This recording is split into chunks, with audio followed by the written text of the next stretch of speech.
Good morning guys. So update tayo sa ating alagang Syrian hamster.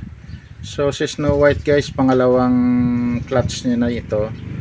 Pangalawang anak niya na. So itong pangalawang anak niya guys is binilang natin 12 pups, no. So bali 7 yung anak niya. Tapos yung isang Syrian natin guys na golden, nanganak na rin ngayong umaga. So tingnan natin. So ito na yung golden hamster natin guys, no. Ito yung anak niya.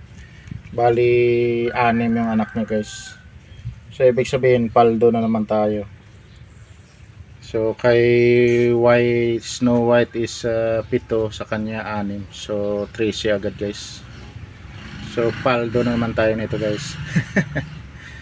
So yan guys. So yan lang update natin ngayon guys sa ating mga Syrian hamster. Thank you for watching. Bye bye.